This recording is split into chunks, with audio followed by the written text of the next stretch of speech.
we did a lot of marketing. So Facebook Marketplace, putting out ads, sending out emails to these people, doing the ad campaign that you suggested, meeting with individuals on from LinkedIn and their corporations, and just understanding that there is such a need. So people are trying to reach out to you. You just have to make that connection between those.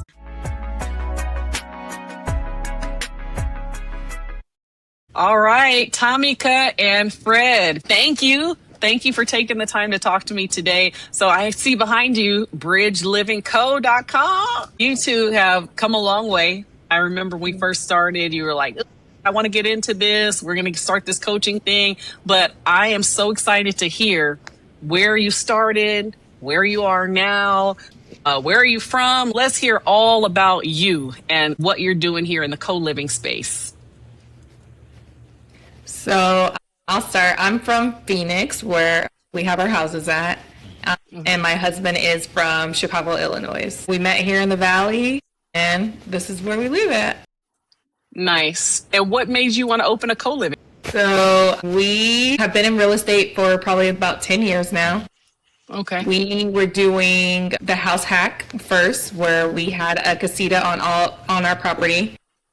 And when we first got married, we actually moved into the casita and rented out our main house to help propel us forward financially. That was probably the best thing that we've done financially wise.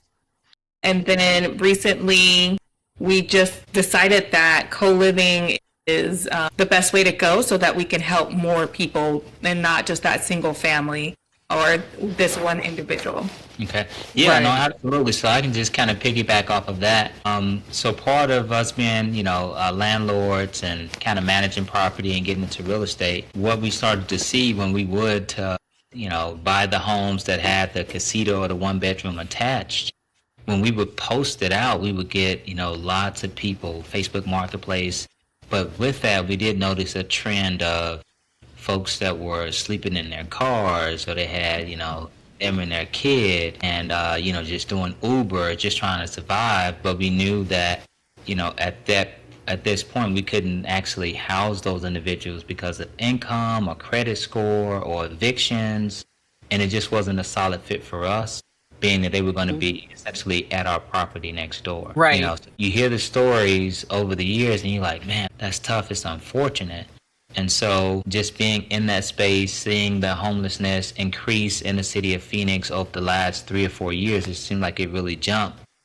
That being said, when we bought our move from the Flagstaff, Williams, Arizona area down to Phoenix, we rented for a year. Well, in that 1 year, the home median price jumped to $100,000 in Phoenix. Whoa. And so now you not only have the pressures of those who are battling homelessness, you have your middle class working, families that they're struggling to afford homes in the city of Phoenix. So, kind of really from both tiers. But we saw an opportunity for us to help more people by considering this model, this co-living model. That's awesome. I want to go back to when you guys got married and you decided to take the smaller space to move into the casita and rent out the bigger space. So that's awesome right there. And I want to just point out, a lot of times people, when you're single, you're like, I'll do this, I'll take one for the team. I'll move into the smaller space and rent out this space.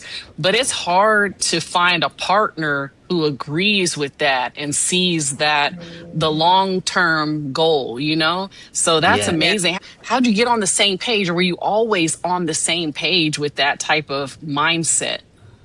We were not always on the same page. Who was the one who was like, we could do this, we could move into the smaller space and rent out the bigger? And who had to convince who?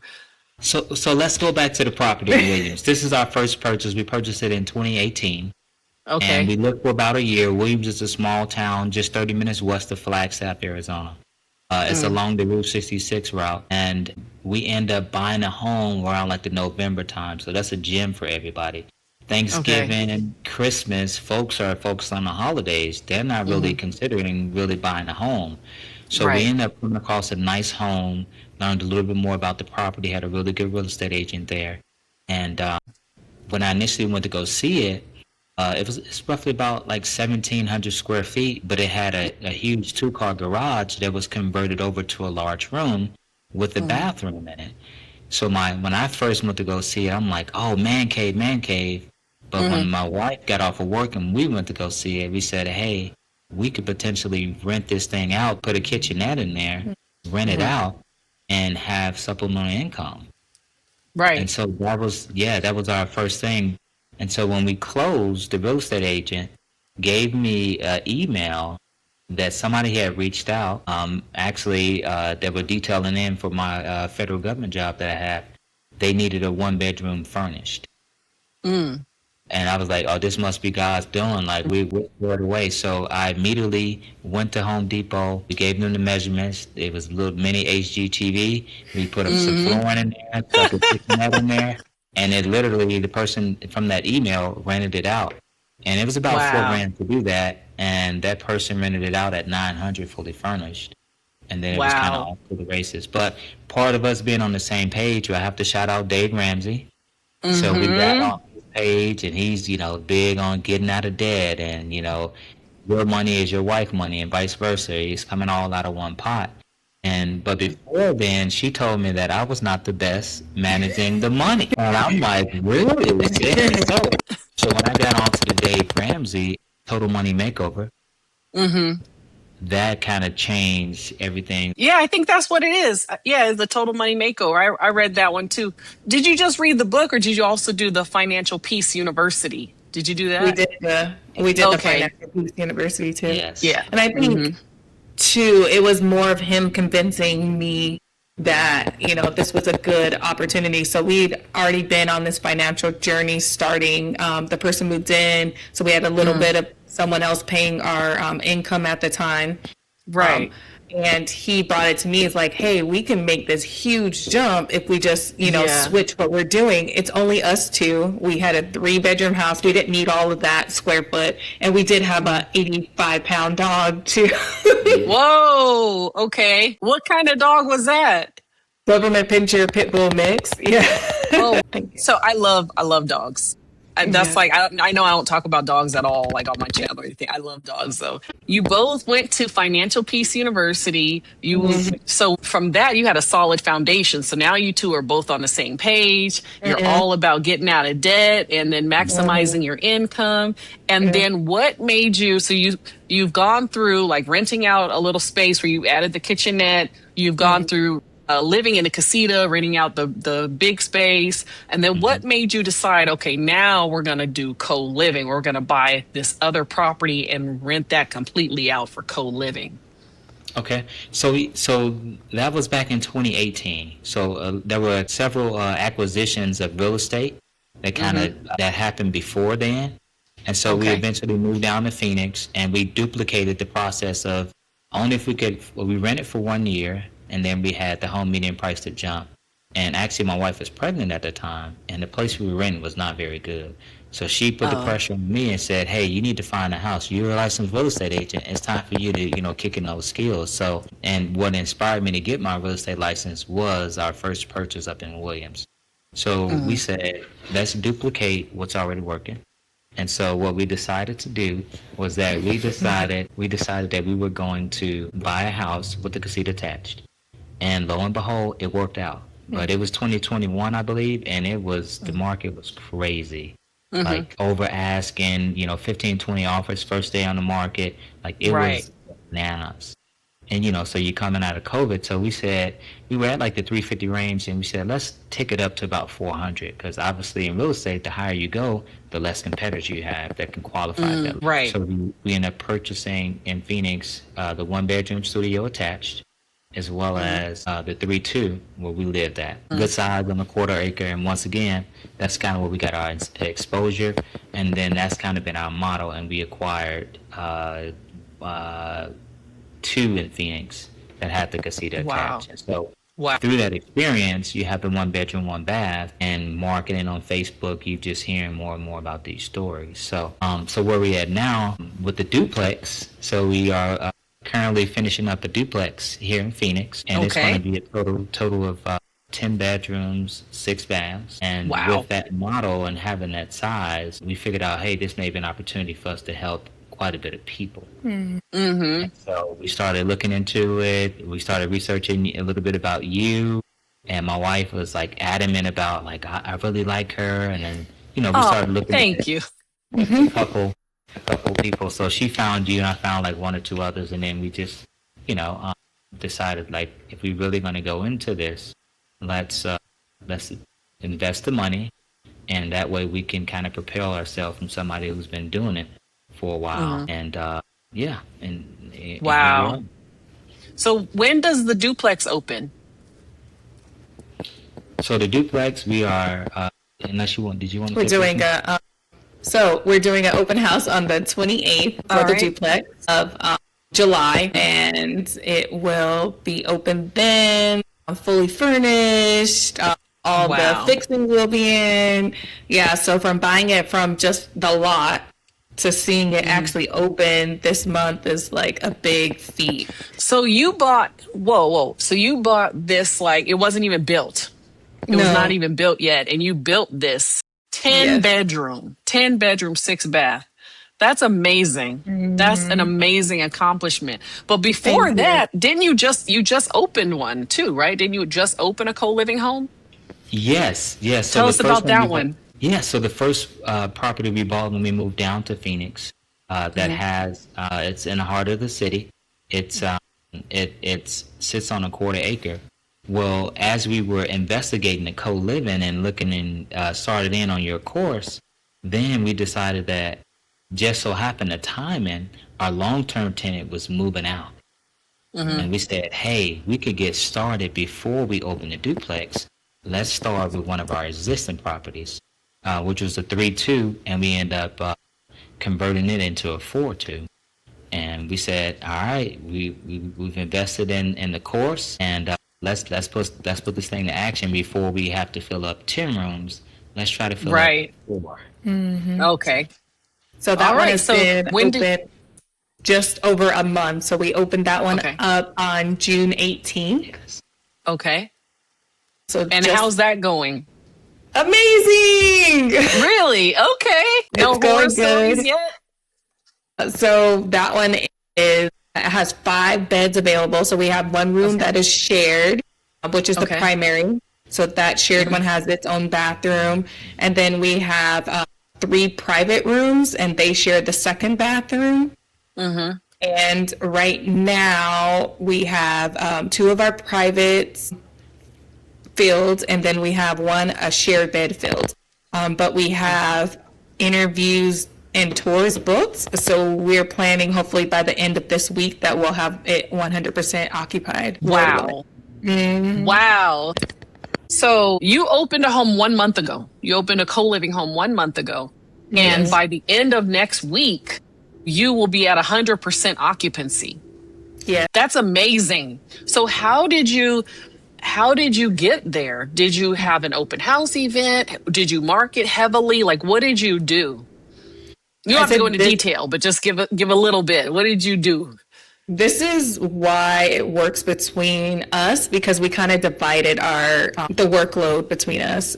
So we did a lot of marketing. So I was in charge of a lot of that. So Facebook Marketplace, putting out ads, sending out emails to these people, doing the ad campaign that you suggested, meeting with individuals from LinkedIn and their corporations, and just understanding that there is such a need. So people are trying to reach out to you. You just have to make that connection between those. Right. And then once, we had those connections, following back up with those connections. So if a case manager from a hospital is texting you or emailing you about the product that you have, that you're making sure that you email or text back to make those connections. And then we had an open house as well, and we invited a lot of those community members to the open house so that the case managers can walk the property and they can see what they're also offering for their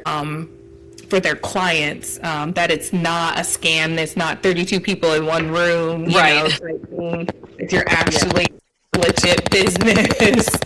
Right. So the open house was a huge success, and we actually had Wow. people from like our senator's office be able to come in and to be able to tell us some tips or, what they're looking for. And then during the open house, it's not just us like trying to just give them a tour. It's also that us asking them like, okay, so in your population that you see right now, what is the biggest housing need and how can our facilities help you with that need that you have? So just those Wow. conversations as well, I think was a big help to us being able to target certain populations or to talk to a case manager or just, get the courage to understand that you are providing a need to so many people in your. Right. Exactly. Yeah. So yeah, you two are. Oh, go ahead, Fred. Oh, and I was going to say one of the other things we did was we actually took advantage of the kind of the holiday season with it being Juneteenth. And so we started going to vendor events. Oh, yeah. So the first one we went Nice. to was out in Glendale. And I think that one was just kind of local business based. And then we got a chance to, learn a little bit more about the different providers. And, we saw everybody, they had that table set up. And from that event, we actually got invited to an event out in Avondale.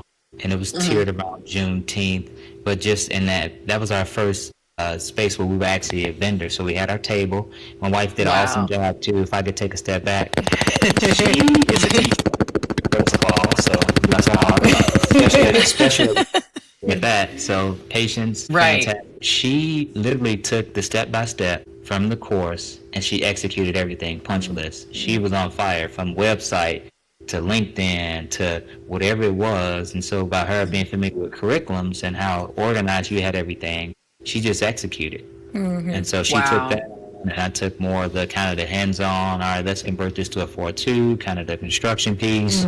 Let's go ahead and, get that part going, anything that we need to fix or adjust. So I did more of the hands-on, like construction management piece at that property, and all of the back office was her. And so that's important too, just because knowing your role. And so I was having all these crazy ideas, and she was like, "No, I'm going to stand my ground."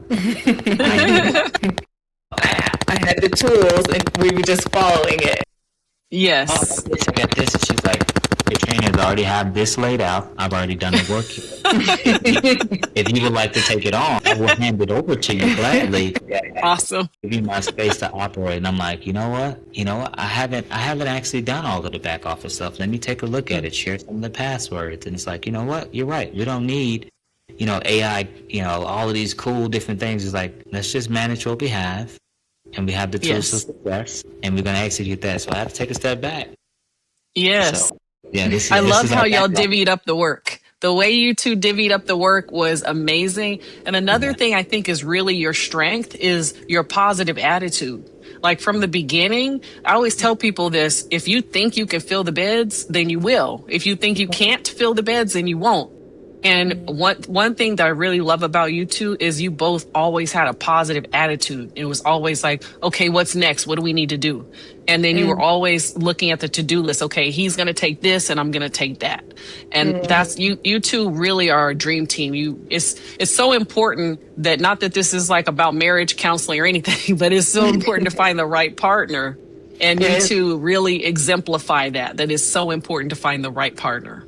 Thank you. Yeah. Yeah. And I would say too, on that line, for a long time, I was always like, okay, real estate is his thing. I don't need to be it. That's what he wants to do. I'm going to go over here and I'm going to do, all these other hobbies that I had. And I think once I decided like, okay, he does have a vision. He's going somewhere. Now let me see where my strengths can help him in this area. I feel like we were more successful overall once we both were like, okay, this is our thing. We're going to do it. And like you said, if you think you're going to do it, then you're going to do it. If you don't, then you don't do it. Yes. And you have patience too. Even though, you guys are on the fast track to already be at 100% occupancy by next week. That's really, really fast. But you have patience and you see the process through and you see it work. So that's amazing. And then, so that was house number one. That was the first co-living. I mean, you have a lot of experience with real estate, but that was your first co-living. Now you have these 10 bedrooms. Woo! So July 28th, you said July 28th is your open house, right? And that's in Phoenix, Arizona. If you want to give me the address, I can put it down below, or if you want to just tell people, well, it's behind you, bridgelivingco.com. People can go there to get the information, or also call or text that number so they can come to the open house event.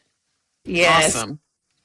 So you mentioned a little bit about the program, the coaching program, and how it gives you step by step. What was your favorite part of the coaching process? Whether it was the modules, or the to-do list, or the one-on-one calls, what do you think was the biggest benefit you got out of the coaching program?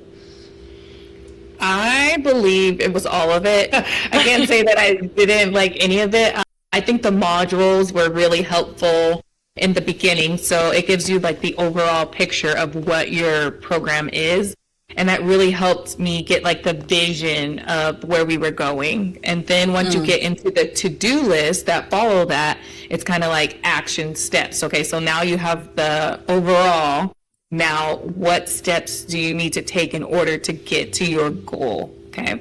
And then from there, the one-on-one is like, while you're doing these action steps, if you run into a problem, here is a time that you can sit down and ask the questions to help you get to the end goal as well.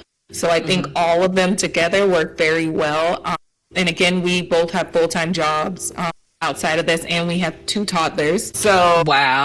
So for us, I believe that all of it was just very well put together, and it made it so that it was very easy to achieve what we wanted to do, because we knew it was very ambitious to begin with. We knew that our goal of filling 14 rooms in 2 months is it's a big ask, but if you have someone who has already done it, then they're like, oh, like, I go to Katrina, like this and this happened to me. Like, what do you think you should do? And it's like instant, like, okay, let's move on to do this, do this, do this. And I'm like, okay. And again, I'm a teacher, so I'm like, okay, you give me the steps, I'm going to execute it every single time. You know what? That's what I loved about you two also is you two took full advantage of the one-on-one calls. So I always tell people, during your one-on-one call, if you want to show me the house, you can show me the house. And you two always took me up on that. You were like, okay, this is the house. Let me show you, and that was awesome. Or look at this flyer, look at this, It's so you really made the most out of what the program offers. And I feel like, a lot of people are, you can do this a lot of different ways, right? But if you're going to invest the time and the money into doing it, do what it is laid out for you. And I feel like when we did it, we had results every single time following the program. Yes. Another thing I was going to ask you, and you already answered it, I was going to say, do you think you can do this realistically while you have a job? But you answered it. You said you have jobs and toddlers. Wow. Yeah, and it's what do you do? Like you work your 9 to 5, and then what do you do from 5 to 9, right? So it's that in between time you have to go home, and you maybe have you put dinner on, you put the kids to sleep, and then I'm on the computer making a website in the background. I'm sending emails out to these partners. I'm following up, making sure that me and him, we're having a business meeting at nighttime. I think that if you want it, there's always a way to get it done, right? So if you use time, and we all have the same 24 hours in a day. Miss Beyonce told me that. So it's like what you get done in those 24 hours. You can scroll for 5 hours, or you can build a business that's going to, hopefully be able to leave generational wealth for your kids as well. Right, exactly. Fred, do you think you have to be an extrovert to do well in this business? You talked about like making partnerships with different organizations and all these things. Do you think you have to be an extrovert to succeed in this? No, I think you could be either or, as long as you have the skill sets, and you can do it in doses. If you are introverted, kind of speak to your strength, and And so if you are introverted, just understanding, hey, this is the passion. Here's, our mission and our goal. And you can be comfortable in that. Obviously, you probably can't do it all day. So for an example, when we go to the vending events, I would be the one, like, when you go around and meet other vendors, and I could just go all day because I'm truly extroverted. And she's more of an introvert. So because of that, she's like, hey, I'll man the table. And, as the people come by, she does a portion of it. With me, I could just go all day. But if you are extroverted, you have the bubbly, personality. You're able to, naturally gravitate towards the people. And people kind of sense that and can appreciate it as well. So she's a little bit more reserved. And I'm like, ready, like, where's the action? Like, let's communicate, let's get the rooms filled. And it's a good combination, but you don't have to be, in my opinion. If your introvert is not for you, it's just understanding your program and kind of being able to speak to your strengths and get the message across. And that's the first step. So either or works. So I was going to piggyback on that. Just a lot of our connections that we got was online. So doing the LinkedIn and then doing those connections and following up by email or, so I believe that it does work if you're an introvert as well. You don't always have to be picking up the phone and calling everyone. If you set, a 30-minute timer, you set an hour timer, okay, this is what I'm going to do. And then, Okay. But I mean, at sometimes either you're going to have to do it or you're going to have to, do what you do and get like a house manager or someone that can, do those conversations. Okay. Yeah, I get that question a lot. I get a lot of people who claim to be introvert. I say claim to be because it's like there's no real test, for introvert or extrovert, but there's people who claim, I claim that I'm an introvert, but there's no test for that. But people who tell me, well, I would do this, but I'm introverted, so I don't know if I can do this. And I'm like, I am too. I just have to extrovert myself. So, you have to. It's your business, right? You have to. It's your business. Exactly. You have to be comfortable being uncomfortable. Exactly. That's a part of the growth, So it's a lot of folks that you'll be surprised, And actually, my wife, she's actually more of a ambivert, so it's like an in between. Yeah. But she kind of leans more towards like the introverted side, so she can play both roles. But at the end of the day, she's more introverted. So. She'll do it for 2 or 3 days, and there's social events and this and that, and then she's like, okay, my battery is drained. Let me go home and charge up a little bit, and then I can, get back to it. So, yeah, it caught me off guard, and I didn't know, because she can, rise to the occasion and, be the life of the party, if you will, but then at the same token, it is a little bit more draining for her. But me, I could go.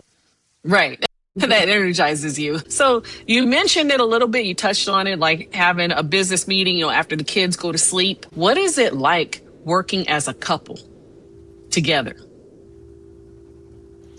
It's amazing sometimes, and then sometimes it's not. I mean, it goes back to you really setting that foundation, right? If we know that we're doing it out of love, right? So no ill intent, but at the same time, you both have to you have to feel like you're a part of the team. And if you don't feel like you're a part of the team, that's when you get the friction. So for us, we have a lot of communication. We actually do business meetings. We try to do them every single week. We have an agenda on there. Wow. And, we set it into 3 categories, whether it's business, personal, or family. And family. Yeah. Wow. And we actually, it's a shared Google Doc that we go into and we put our points on there. We keep them to an hour. We each get 30 minutes. Once your 30 minutes is over, it's done. Wow. And that is awesome. That really helps us just, make sure that the house is managed, right? Because that's the important part, is that you're making sure your house, your foundation is good, your business, you as a person is good. And then also, because we do have kids, they have all these events going on. And for one person to manage the whole event calendar, that just gets to be too much. So by us, you two have a really solid foundation. How did you do you have a spiritual life? Yes. Absolutely. Okay. So we are definitely we're Christians. We're God fearing people. We like to one of my favorite verses is Matthew 6:33. Seek ye first the kingdom of God and His righteousness, and all these things will be added unto you. And Mm. so that's kind of one of the things that we like to live by, but making sure that we are not only just active in our business and our regular work life. We try to be active in the church that we attend as well. So yeah, faith is Amen. it's the third strand, and it's hard to break Right. Three-chord strand. three chord strand. There we Right. go. So yeah, so it's a pivotal piece, and Mm-hmm. that way we try to be even keel and not letting the sun go down on our wrath. So we are definitely rooted in our faith, and it It shows. plays a big role. Yeah, it definitely shows. You two are awesome. Amazing. So before we end, can you give a plug for how people can get in contact with you? I know it's on the screen, but how can people get in contact with you? Yes, absolutely. So bridgelivingco.com, and then we have our phone number there. We have our website as well. So yeah, I mean, if folks are interested and want to know more about the company and kind of what we do, they can hit us up on there. We also are on Facebook as well. And so that's the start, and then we'll continue to grow and get a little bit more social media presence. But we just been hitting the pavement. We've been Yes. thanks to the back office. With the LinkedIn has been phenomenal. Yeah. So we have a presence on LinkedIn as well, but it's mainly her being the front on that. And then we also have our email address is Phillips, PhillipsIR group @gmail.com. Awesome. You two are amazing. Fred, Tommyka, thank you for taking the time to answer some questions. And again, thank you for helping the community of Phoenix as well, and for taking the coaching program and letting everybody know how that went for you.